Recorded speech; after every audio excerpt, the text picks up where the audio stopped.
Hello दोस्तों। आज के वीडियो में हम लोग देखने वाले हैं लैंगिक प्रजनन, जिसको बोला जाता है सेक्सुअल रिप्रोडक्शन। तो सबसे पहले जानते हैं कि सेक्सुअल रिप्रोडक्शन होता क्या है। ये इसके शॉर्ट टर्म का डेफिनेशन है। प्रजनन की वह विधि जिसमें नर एवं मादा युग्मक अथवा दोनों विभिन्न प्रभेद वाली, प्रभेद यहाँ पर नया वर्ड है। प्रभेद का मतलब होता है विभिन्न, मतलब अलग अलग जेंडर वाले विशिष्ट लैंगिक संरचना आपस में संयोजित होकर, यानी कि जुड़कर। तो जुड़कर ये दोनों किसका निर्माण करते हैं? जाइगोट बनाते हैं। और इसी जाइगोट से भ्रूण का फिर विकास हो जाता है। बाद में ये जो भ्रूण होते हैं अंकुरण से नए पौधे का विकास कर लेते हैं। तो ये रही प्लांट का बात। अब जैसे ऑर्गेनिज्म में होता है, जीव में होता है, तो जीव में भी एक नर होते हैं, एक मादा होते हैं। ये दोनों आपस में मिलकर के एक युग्मक का निर्माण करते हैं, जाइगोट का निर्माण करते हैं। ठीक है। ये जो जाइगोट होते हैं ये फिर किसका निर्माण करते हैं? भ्रूण का निर्माण करते हैं। अब ये जो भ्रूण होता है, यही भ्रूण धीरे धीरे धीरे धीरे डेवलप करके एक समय आता है कि एक ऑर्गेनिज्म का निर्माण कर लेता है। अब इसके बाद हम लोग देखते हैं निम्न वर्गीय पौधे में लैंगिक प्रजनन। तो सबसे पहला यहाँ हम जान लेते हैं कि निम्न वर्गीय पौधे होते कैसे हैं, किसको कहते हैं। तो निम्न वर्गीय पौधे जो एकदम छोटे होते हैं, जैसे शैवाल, आप सभी शैवाल को जानते होंगे। ठीक है। उसके बाद ब्रायोफाइटा, ब्रायोफाइटा। तो ये दो बेसिक से एग्जाम्पल हैं निम्न वर्गीय पौधे के। ये जो निम्न वर्गीय पौधे होते हैं एक्चुअली में होते कैसे हैं? निम्न वर्गीय पौधे में जो लैंगिक प्रजनन होते हैं, इसमें भाग लेने वाली संरचनाएं आकारिकी रूप से क्या होते हैं? समान होते हैं। लेकिन उनके जो आकार होंगे वो क्या होंगे? समान होंगे, परंतु प्रकार्यात्मक रूप से भिन्न होते हैं। प्रकार्यात्मक का मतलब ये होता है कि उसके जो काम करने का जो तरीका होगा, वर्क करने का जो तरीका होगा, बिल्कुल भिन्न होगा, यानी डिफरेंट होगा। इनमें एक संरचना कैसी होती हैं? प्लस होती हैं, और दूसरे संरचना कैसे होते हैं? माइनस होते हैं। ये ध्यान रखिएगा। उसके बाद हम लोग देखते हैं पौधे में लैंगिक प्रजनन कैसे होता है। तो पौधों में लैंगिक जो प्रजनन होते हैं, परागकण, ये परागण और निषेचन नामक दो महत्वपूर्ण चरण शामिल होते हैं। पहले समझिए कि ये परागण होते क्या हैं। ये जो प्लांट होते हैं उसमें एक मेल होते हैं और एक होते हैं फीमेल। तो जो मेल होते हैं इसमें एक होता है एंथर और एक होता है स्टिग्मा। तो जो एंथर होता है वो कहाँ चला जाता है?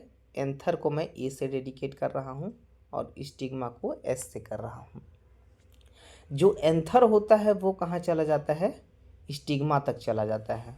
और फिर एक समय ऐसा आता है कि वो स्टिग्मा में जा कर के एक कुछ समय के पश्चात जाइगोट का निर्माण कर लेता है। ठीक है। तो ये जो जाने की एंड्रोसियम से स्टिग्मा तक जाने की जो क्रिया है, सॉरी एंथर को स्टिग्मा तक जाने की जो क्रिया है, वो क्या कहलाती है? वो कहलाती है परागण। निषेचन क्या होता है? तो जब दो जीव आपस में क्या करते हैं? संलयित हो जाते हैं, मिल जाते हैं। संलयित का मतलब होता है कि आपस में मिल जाना या संयुग्मन कर लेना।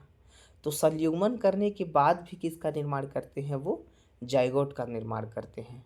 तो ये जो जाइगोट का निर्माण हो गया रहता है, फिर उससे किसका निर्माण होता है? भ्रूण का निर्माण होता है। तब हम उसको क्या बोलते हैं? निषेचन। तो इसमें पौधे के लैंगिक प्रजनन में एक तो परागण और दूसरा निषेचन, ये दो विधियाँ शामिल हैं।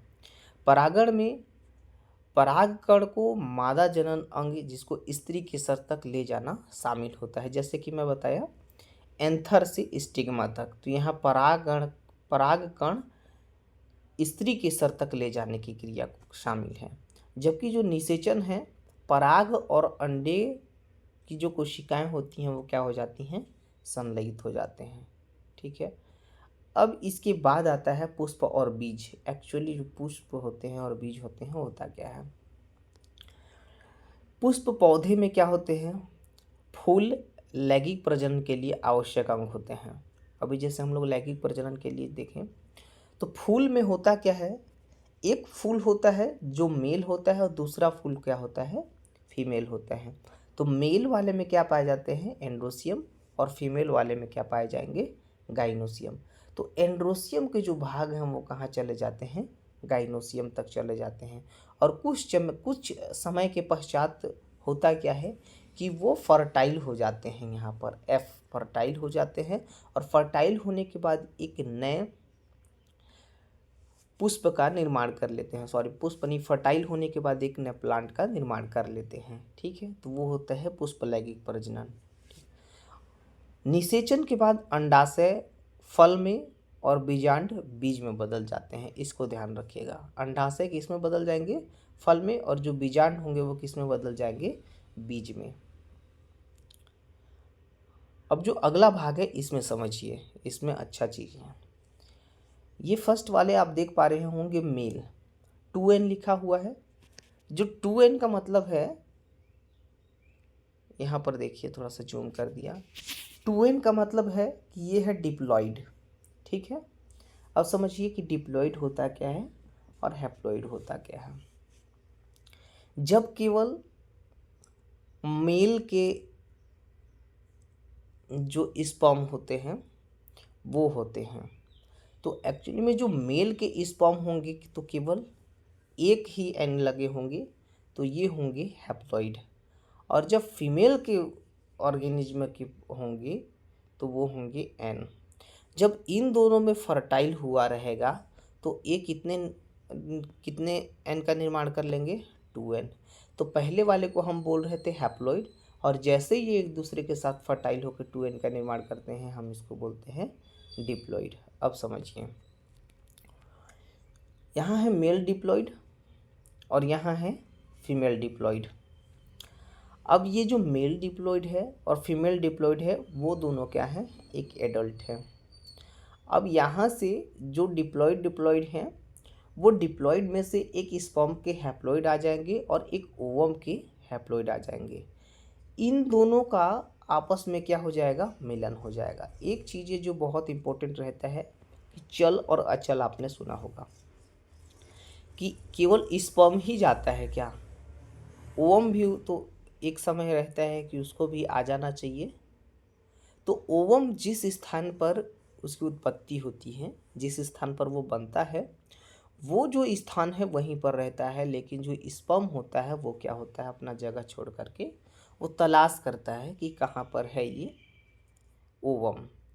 फिर ये दोनों तलाश करने के बाद आपस में क्या हो जाते हैं, मिल जाते हैं। तो जब मिलते हैं तो वो हो जाते हैं फर्टिलाइजेशन या फर्टाइल हो जाते हैं। अब समझिए गैमेट किसको बोलते हैं, तो ये होता है जो स्पर्म है और ओवम है, इन्हीं दोनों को क्या बोला जाता है, गैमीट बोला जाता है। अब इसमें निर्माण किसका किसका होता है, तो फर्टाइल हुआ, ये दोनों स्पर्म और ओवम देखिए मिल गया, ये दोनों के मिलने से किसका निर्माण हो गया, 2n का निर्माण हो गया। तो 2n को हम क्या बोलेंगे, जाइगोट बोलेंगे। फिर जाइगोट जैसे जैसे डेवलपमेंट हुआ, डेवलप होने के बाद वो किस में निर्माण कर क्या बन गया, ये ऑफ स्प्रिंग बन जाता है। इसमें एक लंबी प्रक्रिया होती हैं, ये जो लंबी प्रक्रिया होती है काफ़ी लॉन्ग होती हैं, एक अलग से वीडियो बना दूंगा। अब बात करते हैं इसके नेक्स्ट भाग के, उच्च वर्गीय पौधे एवं जंतु में लैंगिक प्रजनन। अभी तक आपने देखा था निम्न वर्गीय पौधे और किस तरीके से फर्टिलाइजेशन होता है उसकी प्रोसेस को। अब हम लोग उच्च वर्गीय पौधे में देखेंगे। तो जो उच्च वर्गीय पौधे होते हैं, जंतुओं में लैंगिक प्रजनन कैसे होते हैं समझिए। सबसे पहले ये समझते हैं कि जो उच्च वर्गीय पौधे होते हैं वो क्या होते हैं। तो जो उच्च वर्गीय पौधे होते हैं ऐसे पौधे होते हैं जिसमें क्या बनता है, फूल बनेगा। ठीक है, उसके बाद क्या बनेंगे, फल भी बनेंगे। ठीक, चलिए ये तो कॉमन है। तो तो एक कॉमन है तो क्या उसको उच्च वर्गीय पौधे बोलेंगे? नहीं, सबको नहीं बोलते हैं। तो बोलेंगे किसको? जिसमें फूल बने, फल बने, सॉरी बल लिखा गया, फल बने। तो ये जो फल बनेंगे उस फल के अंदर किसका क्या निर्माण होगा? बीज का निर्माण होगा। तो जब किसी फल के अंदर किसी भी बीज का निर्माण हो तो समझ लीजिए कि वो क्या है?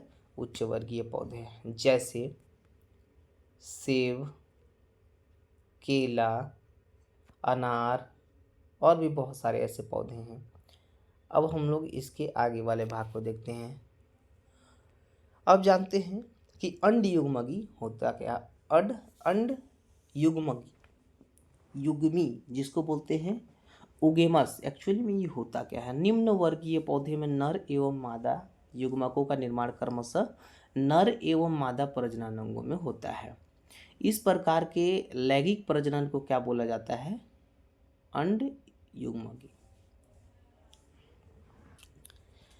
अब इसमें समझिए, जो निम्न वर्गीय पौधे होते हैं नर होते हैं और मादा होते हैं। तो इन दोनों के कारण किसका निर्माण होता है? युग्मक का निर्माण होता है। तो ये जो दोनों भाग है वो दोनों क्या है? ऑर्गेन है, अंग है। तो इसके कारण ही किसका निर्माण होता है? लैंगिक प्रजनन करते हैं। तो इसी को बोलते हैं अंडयुग्मी, जिसको बोलते हैं ओगेमस। अब बात करते हैं नेक्स्ट लेवल के। इंपॉर्टेंट इसमें क्या क्या चीज़ें हैं ये समझिए। हालांकि इम्पोर्टेंट तो सभी चीज़ था, लेकिन ये ज़्यादा ही इम्पोर्टेंट है। उडोगोनियम, कभी कभी क्वेश्चन पूछता है कि ये बताइए उगोनियम होता क्या है। ठीक है, तो समझते हैं। चलिए, जो उडोगोनियम है, कारा है, ये जो सवाल है इसमें नर प्रजनन को एंथ्रीडियम तथा मादा प्रजनन को क्या बोला जाता है? उगोनियम बोला जाता है। ठीक है, तो सवाल में हो गया, कारा में होगा उडोगोनियम। इसमें नर को क्या बोला जाता है? एंथ्रीडियम और मादा को क्या बोला जाता है? उगोनियम बोला जाता है। अब समझिए, इसी प्रकार जब बात करते हैं प्रजनन को, पाइथियम, फाइटोफथोरा, ये सब कॉकों में ये चीज़ें बनते हैं। अब यहाँ पर दो चीज़ें मेन हैं। पॉलीसाइफोनियम या पॉलीसाइफोनिया नामक शैवाल जो होते हैं उसके जो नर प्रजननांग होते हैं उसको बोलते हैं स्पर्मेटोजिनियम, तथा मादा प्रजननांगों को बोलते हैं कार्पोगोनियम। ठीक है, कभी कभी पूछता है कि ये बताइए स्पर्मेटोजियम होता क्या है और कार्पोगोनियम होता क्या है। ठीक है, अब हम लोग बात करते हैं निषेचन के। जैसे हम लोग पहले देखे कि शॉर्ट टर्म में निषेचन के बारे में कुछ कुछ चीज़ें मैं बता दिया, तो अब थोड़ा सा इसको स्पीड करते हैं। तो ऐसी प्रक्रिया जिसमें नर और मादा युग्मक क्या करते हैं? संलयित हो जाते हैं, जुड़ जाते हैं। ठीक है, जिसमें किसका निर्माण हो जाता है? जाइगोट का निर्माण हो जाता है। और लैंगिक प्रजनन एक महत्वपूर्ण चरण है जो कि एक नए जीव की शुरुआत करती है या नए जीव की उत्पत्ति होती है, जिसके कारण तो हम उसको बोलते हैं निषेचन या फिर फर्टिलाइजेशन। ठीक है, पहला युग्मक संलयन। तो युग्मक संलयन होता कैसे है? देखिए, निषेचन में जो नर होते हैं, नर युग्मक, उसको बोलते हैं शुक्राणु, और मादा युग्मक को क्या बोलते हैं? अंडाणु। तो एक दूसरे से जब ये मिलते हैं तो एक न्यूक्लियस आपस में जुड़ जाते हैं। तो इसके शुक्राणु के, जिसको स्पर्म बोला जाता है, उसके भी एक न्यूक्लियस रहते हैं और अंडाणु के भी एक न्यूक्लियस रहते हैं। तो जब ये फटते हैं तो इसके दोनों के न्यूक्लियस वर्क करते हैं, ना कि स्पर्म और ओवम। युग्मनज का निर्माण किस तरीके से होता है? तो इस संलयन के परिणाम स्वरूप एक जो डिप्लॉइड युग्मज रहता है, जैसे कि हमने पिछले डायग्राम में दिखाया, युग्मनज में दोनों माता पिता के आनुवंशिक गुण रहते हैं। ठीक है, अब बात करते हैं भ्रूण का विकास कैसे होता है।